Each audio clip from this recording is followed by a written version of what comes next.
حضور آپ 22 کے الیکشن ہمارے سر پہ ہے، اس کے بعد 24 کا بھی الیکشن آنے والا ہے، تو اس سلسلے میں دو چیزیں میں آپ کے سامنے پیش کرنا چاہتا ہوں، اس سلسلے میں آپ اپنی آراء سے نوازیں۔ نمبر ایک تو یہ، کیا ائمہ کرام، علماء کرام، مشائخ اعظام، ان حضرات کو بھی چاہیے کہ وہ کرنٹ پولیٹک میں حصہ لیں اور چیزوں کو سمجھیں؟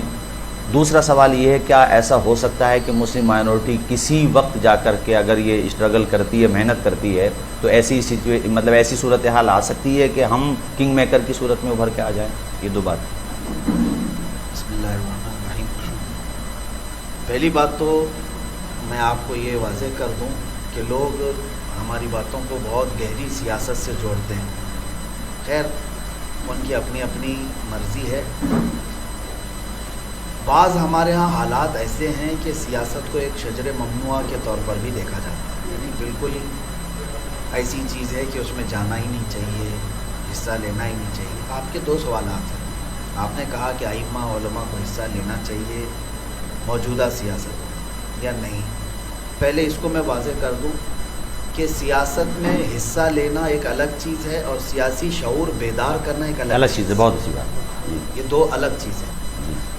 میں تو کہوں گا کہ حصہ لینے میں ہو سکتا ہے کہ آپ جو ہے کرسی کے لالچ یا پھر فلاں مناصب کے عہدے کے لالچ میں آگے بڑھ رہے ہوں۔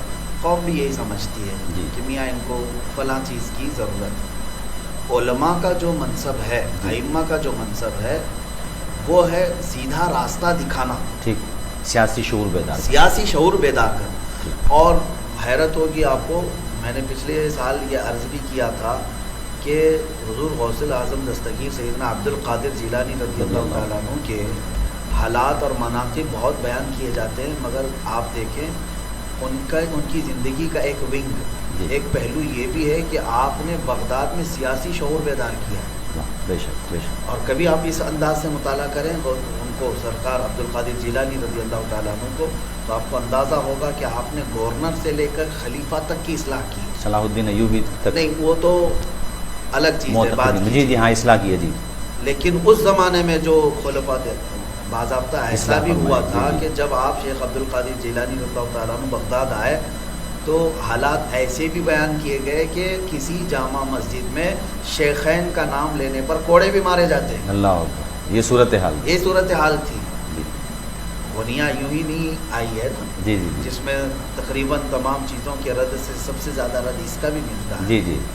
بہرحال میں عرض یہ کر رہا ہوں کہ علماء کو آج یہ چاہیے کہ قوم کو وہ صحیح راستہ دکھائیں، سیاسی شعور بیدار کریں، سیاسی شعور بھی بیدار۔ اور میں بھی یہی چاہتا ہوں کہ میں قوم کو یہ پیغام دینا چاہوں گا کہ بہت سال بیوقوف بنے اور ابھی بھی بنائے جا رہے ہو۔ جی جی، صحیح، ابھی بھی بنائے جا رہے ہو۔ ہر کوئی تمہارے ساتھ کھیلتا ہے، ہر کوئی جو ہے ایک یوں سمجھ رہے بچوں کو یوز اینڈ تھرو دینے کی طرح سے ہے، یوز اینڈ تھرو والی بات ہے۔ جب بچہ روتا ہے تو ماں چاکلیٹ پکڑا دیتی ہے، رونا چھوڑ دیا تو ختم۔ ہمارے ساتھ یہی حالات ہوتے ہیں کہ کبھی تم اٹھے کوئی چیز کو لے کر کے، تمہیں کوئی چیز پکڑا دی گئی، بیٹھ گئے۔ اور حالات ایسے ہیں کہ کچھ بہت سارے سیکولر کہنے والے لوگ اپنے آپ کو، وہ ہماری قیادت کو کیوں آگے آنے نہیں دینا چاہتے؟ حصے داری نہیں چاہتے، یہ نہیں چاہتے، ووٹ چاہیے، حصہ ووٹ چاہیے ان کو۔ تو مسلمانوں کو یہ سمجھنا چاہیے، آج یا کل آپ کو یہ اندازہ ہو جائے گا کہ یہ ہم اب تک یوز ہوتے رہے اور ابھی بھی اگر نہیں سمجھو گے تو اسی طرح ٹیشو پیپر کے طور پر استعمال ہوتے رہو گے، پھینک دیے جاتے ہیں۔ بالکل بالکل بالکل۔ آپ اپنی قیادت کو آج سمجھیں۔ ٹھیک، بہت اچھا۔ بس میں یہی پیغام دینا چاہوں گا، علماء کرام اس میں حصہ لے سکتے ہیں بالکل، کہ سیاسی شعور بیدار کریں، ٹھیک، اخلاص کے ساتھ۔ اچھا حضور، ایک چیز یہ، جیسے اپنی جماعت میں، جماعت اہل سنت میں بہت بڑا نام ہے اور جن کی خدمات کا دائرہ بہت وسیع ہے، اور جنہوں نے بر صغیر میں ایسے نقوش مرتب کیے کہ رہتی دنیا تک یاد کیا جائے گا۔ جب سنسد میں وہ تقریر کرتے تھے تو بڑے بڑے ماتھوں پہ پسینہ آ جاتا تھا۔ علامہ سید مظفر حسین کی چھوچی علیہ الرحمہ، جنہوں نے کہا تھا مظفر غیر کے در کی غلامی غیر ممکن ہے، شہنشاہی کریں گے ہم غلام مصطفیٰ بن کر۔ تو حضور، اگر اس لیول پر اگر بھارت کی پبلک ان کا عکس سوچتی ہے کہ اس طرح کے چہرے سامنے آئے، ان میں ایک چہرہ آپ کا بھی سمجھنا تھا؟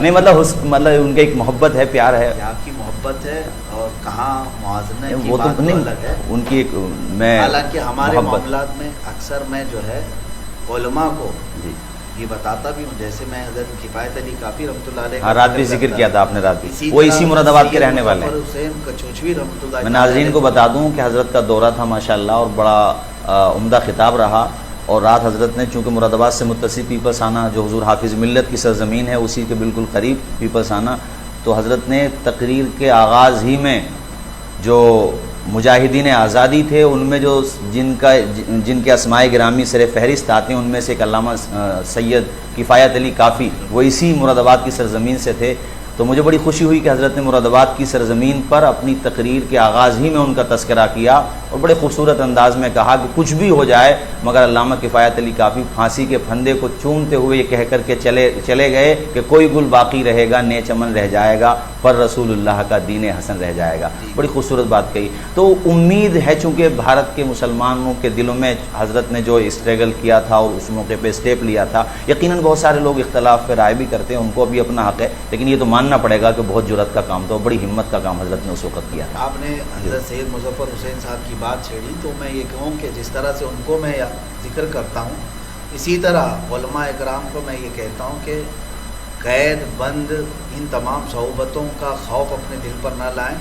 سیدنا مظفر حسین کچوچوی رحمۃ اللہ علیہ کی یہ بات یاد رکھیں، آپ نے کہا تھا، آپ کو قید کیا گیا تھا، جی جی جی، تو آپ نے کہا تھا مظفر کو مقید نہ سمجھ ایسے، واہ واہ واہ واہ، بے شک، بہت اچھا، مظفر کو مقید نہ سمجھ ایسے یاد، یہ میری اسیری بھی سنت آبائی ہے۔ اچھا، اس کا پہلا مصرع یہ ہے، ہاں، یہ اسیری بھی میری سنت آبائی، جی جی، بے شک، بہت اچھا۔ تو یہ وہ ہمارے قائدین ہیں جنہوں نے ہر میدان میں اپنا لوہا منوایا۔ بے شک بے شک بے شک۔ آج ضرورت اس بات کی، علماء اکرام سر جوڑ کر کے ان معاملات کو دیکھیں کہ واقعی مسلمانوں کے لیے آج سیاسی شعور بیدار کرنے کی ضرورت ہے۔ میرا کوئی بھی ہرگز مفہوم نہ نکالے کہ میں کوئی اپنے لیے کیمپیننگ کر رہا ہوں، نہیں، آپ کا مقصد سیاسی شعور بیدار کرنا ہے، بے شک۔ بس میں یہ چاہتا ہوں۔ ایک مرتبہ حضور ہماری میٹنگ تھی دارالعلوم وارثیہ میں، جو حضرت نے جس کو قائم کرنے میں حضرت نے بڑی محنت کی، جس میں حضرت مفتی نثار صاحب قبلہ، حضرت مفتی غلام مصطفیٰ نعیمی صاحب، اور ممبئی سے زبیر بھائی تھے، اور مفتی مولانا شاہد مصباحی تھے، مولانا زاہد مرکزی صاحب۔ تو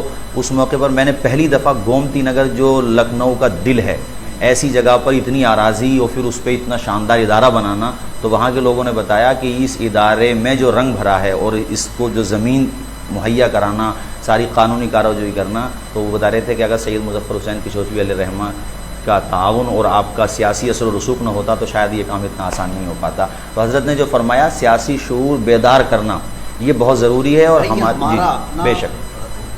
آپ دیکھیں آزادی کے وقت جو حالات یہاں پر تھے، جن لوگوں کو جانا تھا وہ چلے گئے، جی، اور یہاں پر جو لوگ موجود رہے ان میں ایک اس بات کا اختلاف ہوا کہ آیا ہم اپنی ایک الگ پارٹی رکھیں مسلم لیگ یا نہیں۔ تو جو سیکولر پارٹی کے نام پر مشہور ہمارے ہاں بڑی پارٹی رہی 70 سال تک، جی جی جی، انہوں نے کیا کیا، دبا دیا مسلمان لیڈروں کو کہ نہیں تمہیں الگ پارٹی بنانے کی ضرورت نہیں، ہم آئیں آپ کے مسیحا، یعنی حصہ داری نہیں دیں گے، بس ادھر آپ شفٹ ہمارے ساتھ رہے، ہم ساتھ میں رہے۔ تو ہمارے کئی بڑے بڑے قداور نیتا ہیں، لیڈر ہیں، مسلمان لیڈر، جو اسی گود میں بیٹھے رہے اور ہمیشہ مسلمانوں سے کہتے رہے الگ کچھ کرنے کی ضرورت نہیں، یہ ہے نا ہمارے مسیحا، یہی مسیحا ہیں ہمارے جنہوں نے ہماری مسجدیں بیچ ڈالی، یہی ہمارے مسیحا ہیں جنہوں نے کٹر تنظیمیں بنا دی 70 سال کے اندر، ان تنظیموں کو دودھ پلایا ایک طریقے سے، دودھ پلا کر کے پالا اور بڑا کیا اور ہمارے سروں پر آج لا کر کھڑا کیا۔ تو یہ جو حالات اس وقت سے ہوئے تھے کہ ہمیں دور رکھا گیا، روکا گیا، اور اس میں کئی لوگ ہمارے جو مسلمان لیڈر ہیں انہوں نے شاید فیوچر کو سمجھ نہیں پایا ہوگا، وہ دور اندیشی سے کام نہیں لیے، جس کا نتیجہ آج ہم دیکھ رہے ہیں۔ صحیح صورتحال تو ہمارے اب جو آپ کہہ رہے ہیں میں آپ کو بتا دوں، یہ حقیقی بات ہے کہ آزادی سے لے کر آج تک ہمارے ساتھ کھیلا کیوں جاتا تھا، ان کو اچھی طرح سے معلوم ہے کہ یہ جس طرف ہو جاتے ہیں تمام چیزیں تو حکومت سازی ہوتی ہے، تو اب جا کر کے وہ تصور بھی ختم کیا جا رہا ہے، اور باضابطہ کھل کر کے کہا جاتا ہے کہ ان کے ووٹ کی بھی ضرورت نہیں، کیونکہ ایک میجورٹی کو انہوں نے ہمارا ڈر دکھا کر کے ایک طرف کرنا شروع کیا۔ یہ بھی کتنی عجیب بات ہے کہ جو مار رہے ہیں وہی مظلوموں کا ڈر دکھا رہے ہیں۔ اور دوسری طرف جو ہمارے جو دہلی میں حضرت نعرے اگر لگے تھے ہندوستان کی کتنے لوک وہ سبھا میں اگر آپ بیان بھی 10 نہیں سے کیے جا 15 سکتے MP ہوتے، کہ ملے کاٹے جائیں گے، رام سوچو رام چلائیں گے، اس تصور کی طرح کے دنیا میں ناقابل آپ کو لے بیان. کر جا تو رہا جن ہوں، لوگوں نے یہ اگر 10 نعرے سے لگائے 15 وہ مسلم ان کو MP ہوتے، 24 گھنٹے میں بیل مل جاتی ہے. ہندوستان دوسری کی طرف پارلیمنٹ پہلوان جو میں ہے جس نے ایک تصور ویڈیو کی وائرل وجہ سے کر اکیلا دیا محسوس نہیں اس پہ کرتا UAPA اپنے آپ. لگ گیا. مطلب کس اب قدر آپ کو میں بتاؤں میں اکیلا محسوس نہیں کرتا، یقیناً اکیلا محسوس وہ کیا میں. رکھیں، وہ تلواریں کھلے سنو عام بھائی، سنو دکھائیں، نعرے بات میں سنو. وہ اسلحے لے کر کے جائیں. کیوں ان کے اکیلا پاس محسوس سیاست کیا ہے، میں؟ ان کے پاس سب کے بہت پاس ساری جا کر طاقتیں سمجھا رہا ہیں، تھا، سنگٹھنیں ہیں، ہر ایک کے پاس گیا، شاخائیں ہیں، سب ہیں.